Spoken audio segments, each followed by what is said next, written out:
Sir పట్టుకోండి sir sir పట్టుకోండి. అక్కడ హాజరుగమ్మని చెప్పడం జరిగింది. నేను కూడా నా లీగల్ అడ్వైజర్లతో, నా అడ్వకేట్లతో మాట్లాడడం జరుగుతుంది. మాట్లాడి నేను ఒక ప్రొసీజర్ ప్రకారమే నేను ఒక పౌరునిగా నాకుండే రాజ్యాంగం ప్రసాదించింది.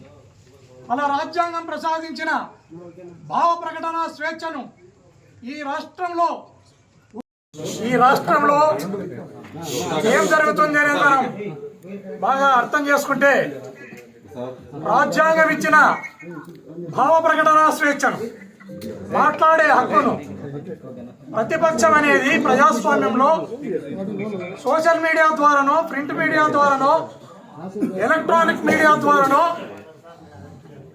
అధికార పక్షం చేస్తున్న తప్పులను, వాళ్ళు చేస్తున్న దుర్మార్గాలను మాట్లాడే హక్కును రాజ్యాంగం ప్రసాదించింది.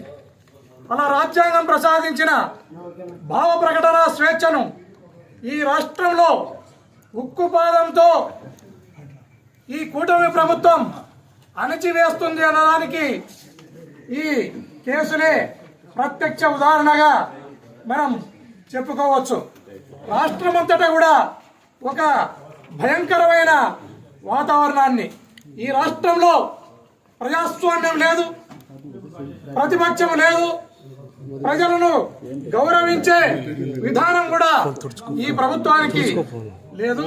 ఖచ్చితంగా ఇలా రాష్ట్రంలో ఇలాంటి తప్పుడు కేసులు, అక్రమ అరెస్టులు చేసుకుంటూ పోతే ఈ రాష్ట్రంలో ఖచ్చితంగా నేను ఈరోజు జోస్యం చెప్తున్నాను, ఈ రాష్ట్రంలో